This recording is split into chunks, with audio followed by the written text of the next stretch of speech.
Early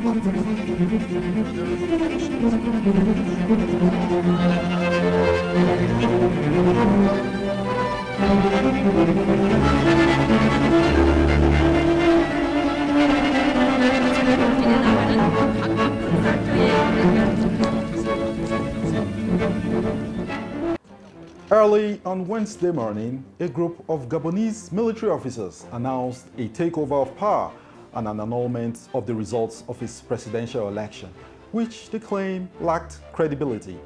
The announcement came shortly after the country's election body announced that incumbent President Ali Bongo had won a third term in office. The coup in Gabon is coming on the heels of 7 coups in Africa since August 2020. The sudden spate of coups across Africa shall be our focus on the program this week. Do sit back as the program promises to be an informative one. I am Abdul Salam Jibril. Welcome to Global Update. Now with me in the studio to shed more light on the spate of coups across Africa is Dr. Matthew Omale. He's a lecturer in the International Relations and Diplomacy Department at Bayes University. It's a pleasure to have you on the program, sir. Yeah, good day and have a nice day. Yeah. Well, Doctor, without mincing words, there seems to be a harvest of coups across Africa in recent years, which seems to threaten democracy on the continent. Why is Africa witnessing a foray of military coups? Thank you very much. Africa is witnessing the spate of coup, which has been expected because of the way Africa leaders have been carrying out governance. Due to a lot of bad governance in the continent, most scholars or most watchers of global events, especially African events, have been predicting this spate of coups, especially after the Mali, Burkina Faso, and Guinea takeover. And with what was happening in Sudan, we were only waiting to know where next. So Gabon was not necessarily a surprise.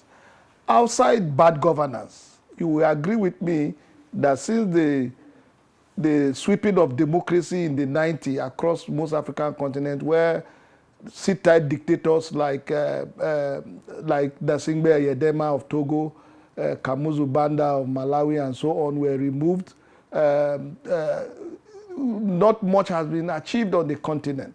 The poverty level is still very high. Unemployment is still very high. Democracy has not really put food on the table of majority of Africans. Okay. And so the spate of coup is not necessarily a surprise. That is not to say that coup is justified. That is not to say that there's any justification for military or forceful takeover of power. However, if the enabling environment is not created, there will be no need for the military to intervene. The military intervene because the people most times are helpless. The African people most times are helpless, and because the international community has not been able to stamp their feet to kick out some of these sit-tight leaders, and also to ensure that leaders meet the constitutional requirement that they are supposed to hold, that they're supposed to do the tenure of their office, it becomes very, very pertinent that the military had to step in as much as military intervention is not justified. Okay. The situation of Africa is really very pathetic. Okay. It is quite curious that many of the former African French colonies are besieged by military coups lately. I mean, from Niger to Mali and now Gabon. Do you think French influence is waning in Africa? Well, French influence is really waning because if you look at the total domination of France on the economy of those countries, where they have to, since independence, they have to remit taxes or pay some funds back to the French government. They have the vice-like grip of the French government on most of their former colonies is not healthy for the growth of those countries, and that is why you are seeing that there is an insurrection from the Francophone countries. Most of the recent coups are basically from the Francophone speaking African countries because of the process of assimilation which started from colonialism.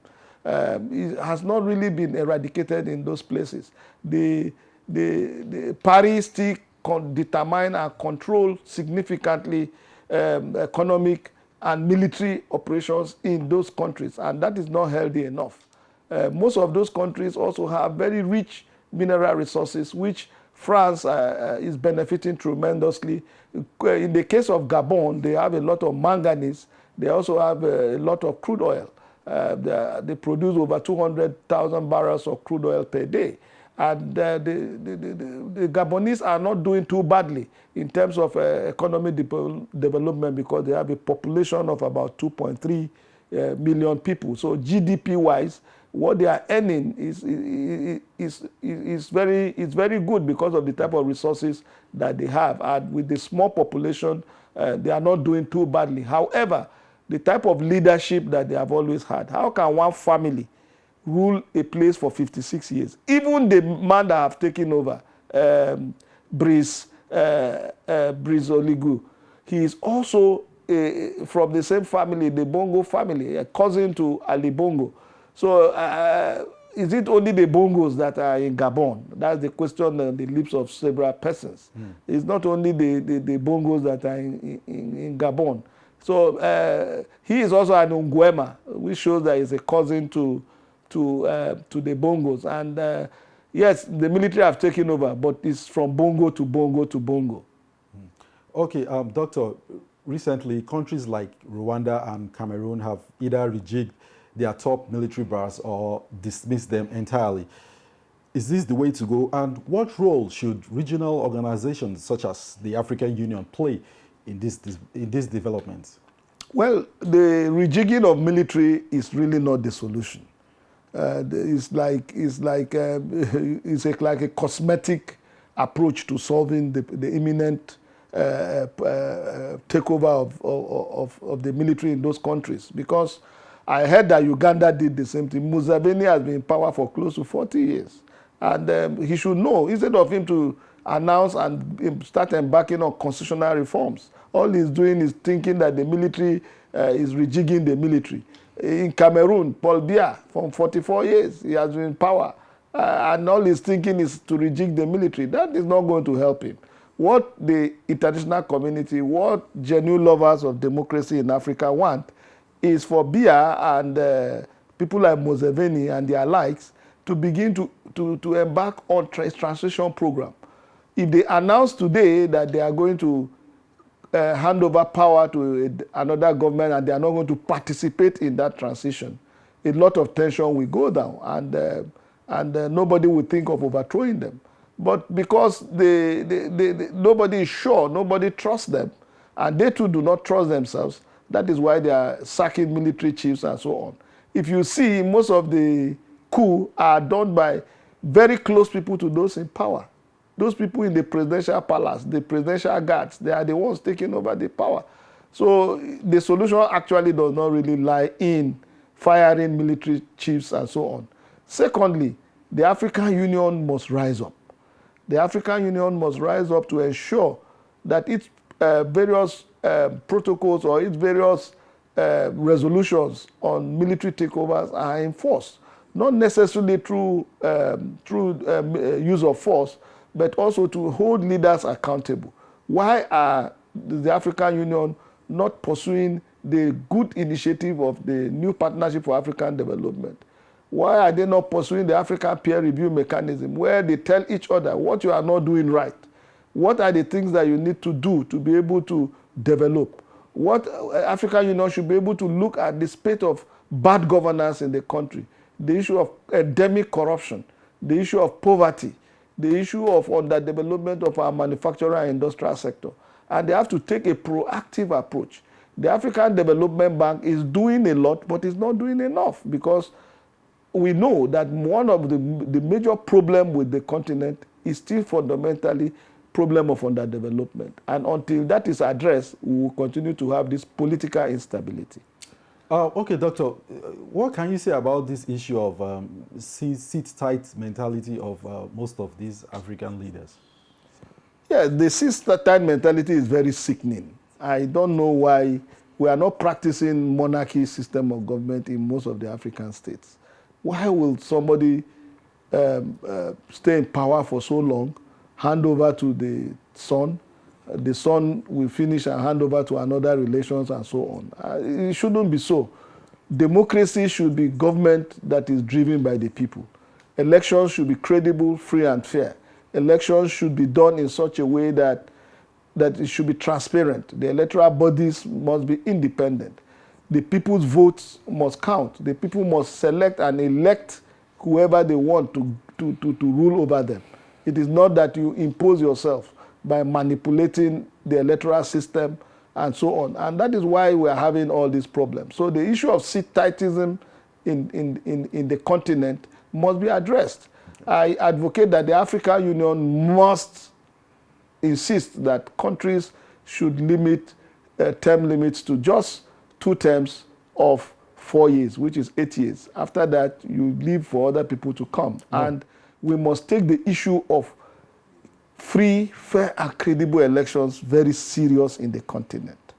Election monitoring must be enhanced, and we must make sure that our elections meet the minimum standard of credibility. That is the only way we can attack most of the problems that is bedeviling the continent. It's not only in the Francophone areas that these things are happening. Even in the Anglophone state, look at the issue of Gambia. When Yahya Jammeh sat for several years, and at the end of the day, Adama Barrow won, and he almost didn't want to give up, but reasons prevailed at the end, and it happened. And so those are the things that we must insist that must happen. Elections must be credible. Elections must reflect the wishes of the majority of the people. A situation whereby leaders think that they can manipulate the system to continue to perpetuate themselves in power will not augur well for the continent and will lead to this type of military takeover. Okay, Doctor, in conclusion now, do you foresee another military coup on the horizon, and what must be done to put an end to coups across Africa? Well, if I am not Nostradamus, but I know that if we still continue the way we continue, then the coup are imminent. I foresee through my crystal balls that Cameroon, Uganda, Eritrea, and some of these countries that have had cases of long sit-tight leaders, they should be watching their back. I cannot say more than that, because we know that there's despondency in many of these countries because of the way and manner their leaders are riding roughshod over them. Secondly, Africa must take proactive measures to address its level of underdevelopment. If this is not done, then there will be continuous agitation and there will be continuous military coup. Now, the international community, the African Union, the ECOWAS, the SADC, and other regional and sub-regional bodies must up their game. They should go beyond newspaper or television condemnation to take very proactive measures, to tell themselves the truth at their summit, that that civilian rule must translate to good governance. If that is not done, if those bodies cannot insist on their members carrying out good governance, then we will be experiencing this in the continent. Okay, thank you very much, Dr. Omale, for your insightful contributions there. That has been Dr. Matthew Omale, a lecturer at the International Relations and Diplomacy Department, Bayes University here in Abuja, speaking to the military coup in Gabon and across Africa. We shall continue to monitor developments in Gabon and bring you updates as it unfolds. A break is up next. Not to worry, when we return, we shall bring you more stories. Stay with us.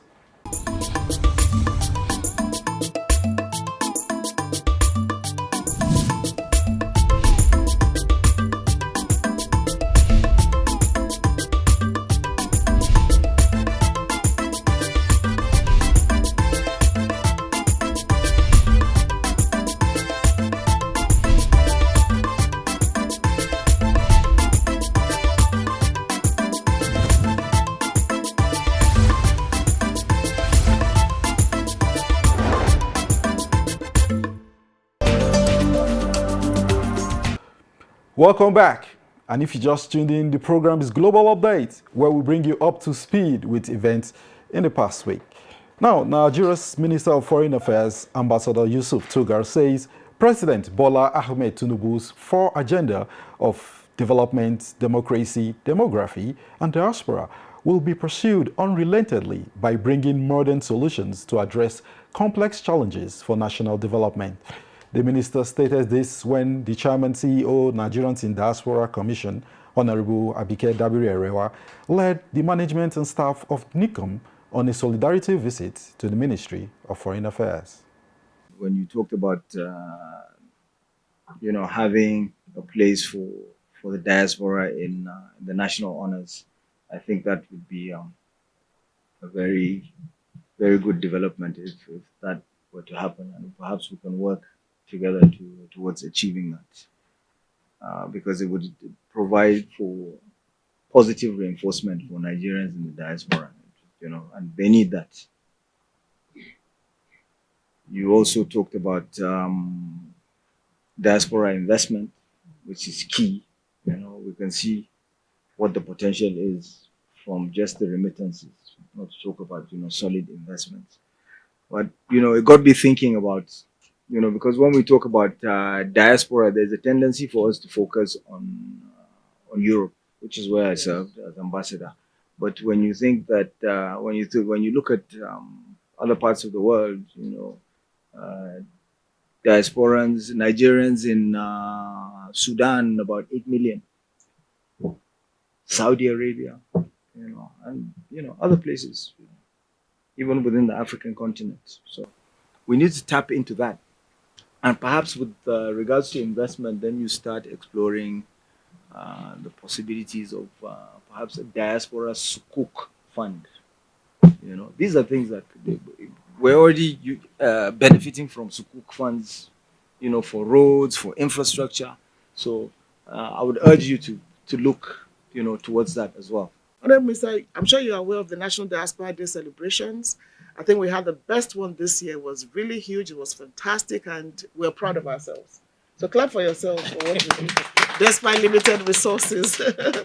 And we introduced the first Diaspora Merit Award, which diasporans find very, very encouraging. So we hope to continue the second one next year, because we felt that you can't be doing all this without honoring you. So we hope that it's going to get bigger and better. And we're going to appeal to the federal government to include the diaspora in national honors. Maybe it's 1 or 2 or 3. There should be diaspora category in the national honors, those that are truly contributing to national development.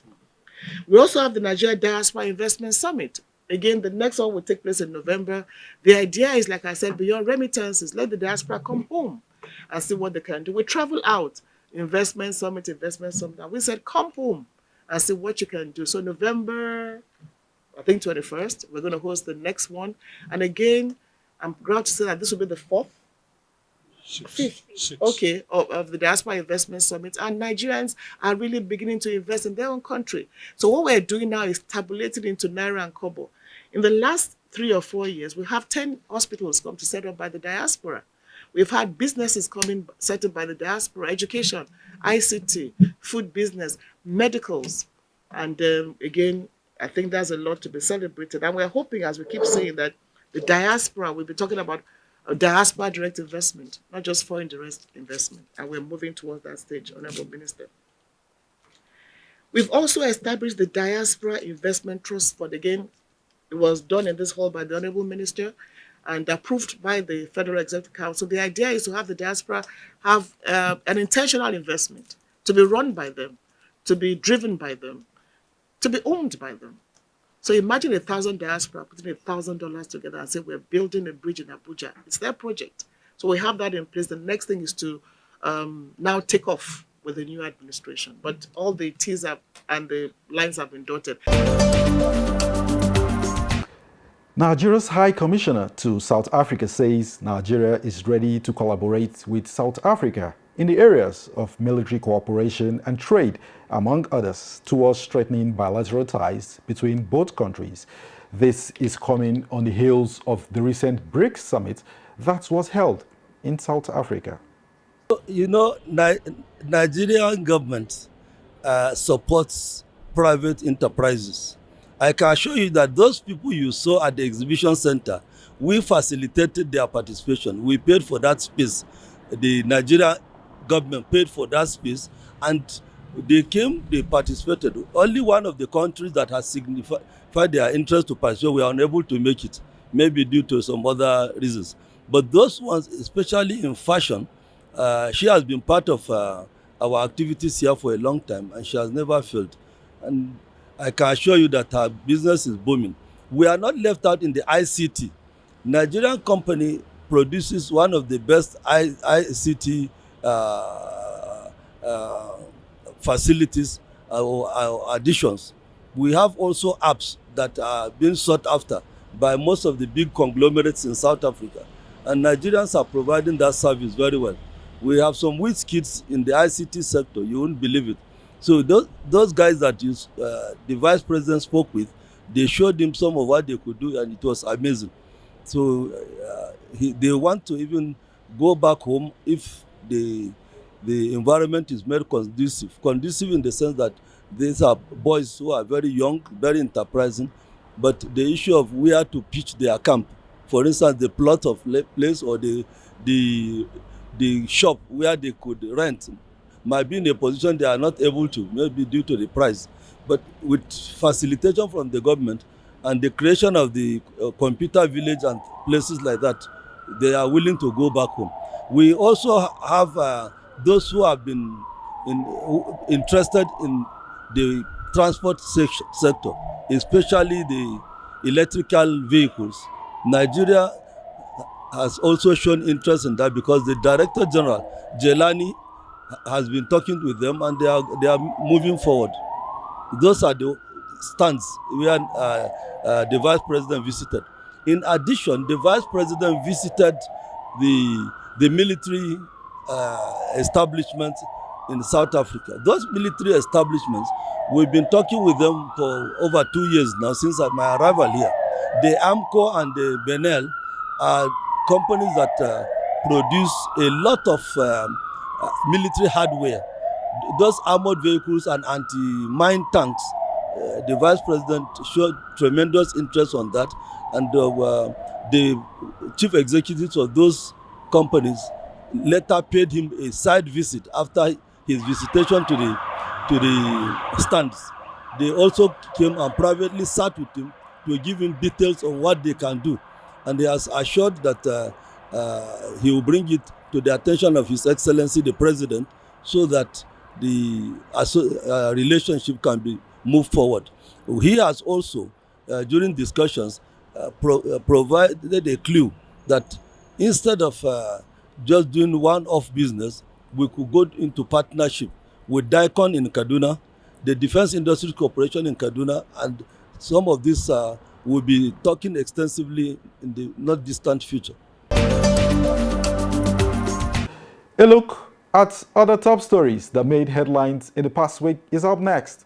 Stay with us. General Brice Oligui Nguema was unanimously appointed chairman of the Committee for the Transition and Restoration of Institutions. General Nguema's rise to prominence has been marked by his influential role within Gabon's political and military circles. Trained at the Royal Military Academy in Morocco, he began his career as an aide-de-camp to a commander in former President Omar Bongo's Republican Guard.